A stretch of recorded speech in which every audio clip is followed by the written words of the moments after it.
میلاد مصطفیٰ صلی اللہ علیہ وسلم کی خوشی منانے کا حکم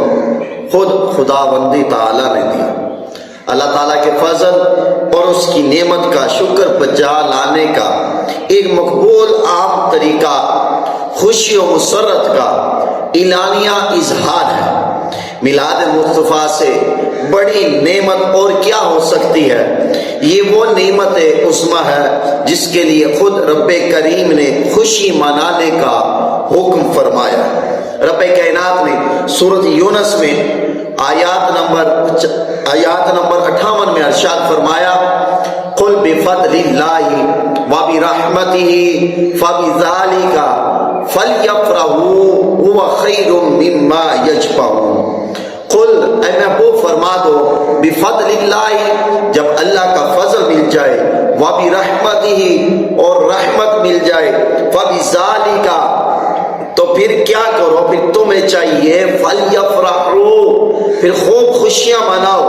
وہ خیر مما یجمعون، اور یہ خوشی منانا اس سے کہیں بہتر ہے جو آپ جمع کرتے ہو۔ اس آیات کریمہ میں اللہ تعالیٰ نے رب کائنات کا جو خطاب تھا وہ خطاب آپ کا اپنے حبیب صلی اللہ علیہ وسلم سے ہے کہ آپ اپنے صحابہ اور ان کے ذریعے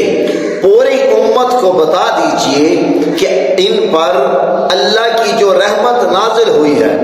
وہ ان سے اس امر کے متقاضی ہے کہ اس پر جس قدر ہو سکے، جس قدر ممکن ہو سکے کہ خوشی اور مسرت کا اظہار کریں۔ اور جس دن خود تاجدار کائنات صلی اللہ علیہ وسلم کی ولادت باسعادت مبارک ہو، یہ بہت عظیم ترین دن ہے اور بہت انہیں عظیم ترین دن ہے، اور انہیں سب نعمتوں سے اعلیٰ نعمت، افضل نعمت عطا کی گئی، تو اسے شان طریقے سے منائیں۔ اس آیات میں حصول نعمت کی یہ خوشی امت کی اجتماعی خوشی ہے، جسے اجتماعی طور پر جشن کی صورت میں منایا جاتا ہے، کیونکہ حکم ہو گیا ہے رب کائنات کی طرف سے کہ فلیفرحوا، خوشیاں مناؤ،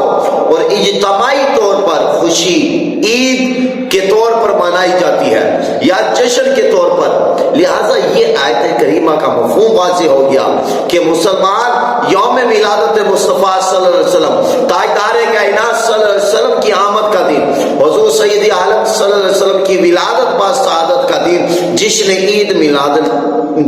میلاد النبی کے طور پر مناتے ہیں۔